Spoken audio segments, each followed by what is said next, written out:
আসসালামু আলাইকুম সুপ্রিয় দর্শক মণ্ডলী। ২১শে গ্রেনেড হামলা, আপনারা জানেন ২০০৪ সালের ২১ তারিখ আগস্ট মাসের ঢাকার মুক্তাঙ্গনে সেক্রেটারিয়েটের পাশে, সচিবালয়ের পাশে বিএনপির আওয়ামী লীগের একটা সমাবেশ হওয়ার কথা ছিল। শেখ হাসিনা উপস্থিত থাকবে, তৎকালীন বিরোধী দলীয় নেত্রী, আওয়ামী লীগের সভানেত্রী, সাবেক প্রধানমন্ত্রী, তার পদবিতে এগুলো ছিল। তো তারা অল্প সময়ের ব্যবধানে, 40 মিনিট সময়ের ব্যবধানে তারা জানিয়েছে তারা মুক্তাঙ্গন ছেড়ে বঙ্গবন্ধু অ্যাভিনিউতে তাদের অফিসের সামনে সমাবেশ করবে। সেখানে গ্রেনেড হামলার নামে যেটা হয়েছিল,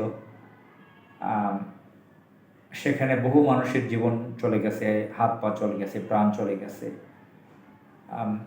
মরহুম রাষ্ট্রপতি জিল্লুর রহমান আওয়ামী লীগের প্রেসিডিয়াম সদস্য ছিলেন, একসময় এলজিআরডি মন্ত্রী ছিলেন। তার স্ত্রী আইভি রহমান আওয়ামী লীগের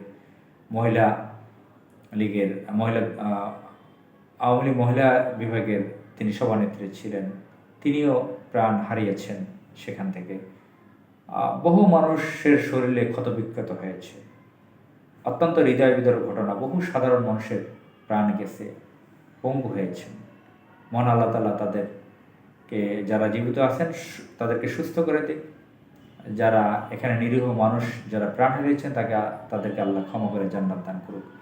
এখানে মোহাম্মদ হানিফ আওয়ামী লীগের সাবেক একজন জনপ্রিয় নেতা ছিলেন, ঢাকার অবিভক্ত ঢাকার মেয়র। তার শরীরে স্প্রিন্টার লেগেছিল, তার কয়েক বছর পরে তিনিও প্রাণ হারান। তো এই ঘটনায় তখন বিএনপি জামাত জোট ক্ষমতা ছিল। এই ঘটনায় বিএনপি মামলাটা সুন্দরভাবে এগিয়ে নিতে পারে নাই। এটা ছিল একটা ষড়যন্ত্র অংশ। আপনারা জানেন বাংলাদেশ মুসলিম দেশ, এখানে ভারতের ষড়যন্ত্র সবসময় ছিল, এখনও আছে। ৭১ সালে যে আমরা বলে থাকি মুক্তিযুদ্ধ, দেশ স্বাধীন হয়েছে, এটা নামে মাত্র। এখানে ভারতীয় চক্রান্ত, ষড়যন্ত্র। আহসানুল্লাহ মাস্টার যে ঘটনা, তিনি প্রাণ হারিয়েছেন টঙ্গীতে, একজন আওয়ামী লীগের এমপি ছিল আহসানুল্লাহ মাস্টার। শাহমেস কিবরিয়া প্রাণহানির ঘটনা জানেন, যে হবিগঞ্জের বৈদ্যনাথতলায় উদীচী হামলা, রমনা বটমূল, এ ধরনের বহু ঘটনাগুলো কিন্তু আমরা সাধারণভাবে দেখতে পারি না। এটা আমরা যারা দেশকে নিয়ে ভাবি, মোটামুটি গণমাধ্যমে চোখ রাখি, দেশের রাজনৈতিক পরিবেশ পরিস্থিতির উপর চোখ রেখেছি, আমরা মনে করি এটা ভারতের ষড়যন্ত্রের একটি অংশ, একটা পার্ট। এগুলো শেখ হাসিনা ফ্যাসিস্ট, এই নষ্ট মহিলা, এই চরিত্রহীন ক্যারেক্টারলেস মহিলা, এটা সব জানতো। আপনি সেটা পিলখানার ঘটনা বলেন, আর শাহমেস কিবরিয়া বলেন, আর আহসানুল্লাহ মাস্টার, আর ২১শে গ্রেনেড হামলা। ২১শে গ্রেনেড হামলা তাকে উদ্দেশ্য করে মারল, সে জীবিত আছে, সে ট্রাকে পড়ল না। তখন আওয়ামী লীগের অনেক নেতারা কেটস পরা ছিল, গোল গলার গেঞ্জি গায়ে ছিল, ফুরফুরে মেজাজে ছিল।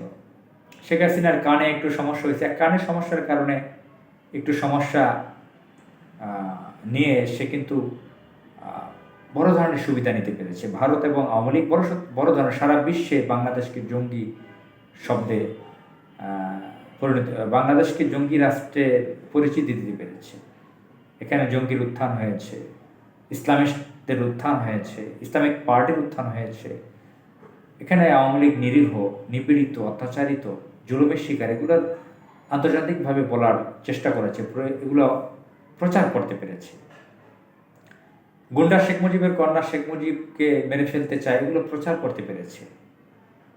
তৎকালীন বিএনপি জামাত জোট সরকারকে তারা দুর্বল করতে পেরেছে, নাস্তানুবাদ করতে পেরেছে, ঘোলাপানিতে মাছ শিকারের সুযোগ পেয়েছে, যার পরিণতি ২৮শে অক্টোবর ২০০৬-এর পরে আমরা জানি যে ইয়াজউদ্দিন সরকারের তত্ত্বাবধায়ক সরকার টিকতে পারেনি। 111 পর্যন্ত যে 111টা ছিল অবৈধ সরকার, সেটা তারই ধারাবাহিকতার অংশ। তো যাই হোক, ২১শে গ্রেনেড হামলার ছিল একটা পরিকল্পিত ঘটনা। এটা যারা বিচক্ষণ মানুষ সেটাই মনে করে, আমরা মনে করি এটা ভারতের ষড়যন্ত্রের অংশ। কীভাবে শেখ হাসিনাকে উদ্দেশ্য যদি মেরে থাকে ট্রাকে, সেটা না বললে সাধারণ মানুষের কাছে গায়ে পড়ল কেন? এখন বলবেন যে হায়াতে বেঁচে আছে এ কর্ণে।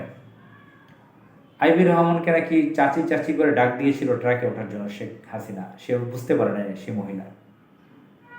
আচ্ছা, আপনারা শুনেন, জিল্লুর রহমানের মতন ব্যক্তি, তার ওয়াইফ আইবুর রহমান যদি 100 আইবুর রহমান চলে যায়, হাসিনার কি? হাসিনার ভারতের কি? হাসিনা তো তার সুবিধা অর্জন করেই নিয়েছে। আমাদের দেশে অনেক জায়গা আছে না, নিজের ছেলে মেয়েকে শেষ করে দিয়ে অন্যর সাথে লড়াই করে, গ্রাম দেশেও আছে অনেক জায়গায়। আওয়ামী লীগের এই প্র্যাকটিস অনেক পুরনো, নিজেদের লোককে নিজেরা শেষ করে দিয়ে অনেক প্রতিহিংসা প্রতিশোধ তারা নিয়ে থাকে, ঘোলা পানিতে মাছ শিকার করে থাকে। 21শে গ্রেনেড হামলা সেটারই একটা অংশ। এটা অত্যন্ত হাস্যকর ঘটনা। 21শে গ্রেনেড হামলার ঘটনায় যদি আপনি শাহ আহমেদ কিবরিয়ার ছেলে রেজা কিবরিকে জিজ্ঞেস করে যে বৈদ্যনাথ তলায় তার বাবাকে কিভাবে শেষ করে দেওয়া হয়েছিল, তার বাবাকে শেষ করে দেওয়ার জন্য কিন্তু সে জামাত বিএনপিকে দায়ী করছে না, দায়ী করছে আওয়ামী লীগকে।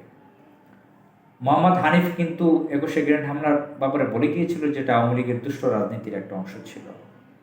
বাস্তবেই সেটা। আজকে কোর্টে রায় দিয়েছে 21শে গ্রেনেড হামলায় শেখ হাসিনা দীর্ঘ বছর ক্ষমতায় থাকার পরে প্রথম দিকে বুঝে উঠতে পারে না কি করবে। পরে যখন ক্ষমতায় দীর্ঘদিন রয়ে যাওয়া শুরু করলো, তখন জিয়াউর রহমানের ছেলে খালেদা জিয়া, সাবেক প্রধানমন্ত্রী, তার ছেলে তারেক রহমানকে আসামি দিয়ে দিয়েছে। বিএনপির এখন ভারপ্রাপ্ত তিনি চেয়ারম্যান, তাকে আসামি দেওয়া হয়েছিল। প্রথম কিন্তু তার নামে কোনো মামলা ছিল না 21শে গ্রেনেড হামলার ব্যাপারে। আরও তাদের পছন্দের লুৎফুজ্জামান বাবর সহ বিএনপির অনেক নেতাদেরকে, আমলাদেরকে মামলা দিয়েছিল। আজকে কোর্ট প্রধান বিচারপতির বেঞ্চে কয়েকজন সিনিয়র বিচারপতি ছিলেন, তারা এই মামলা থেকে তারেক রহমান সহ সবাইকে মুক্তি দিয়েছে। একই সাথে এই মামলাকে অবৈধ ঘোষণা করেছে।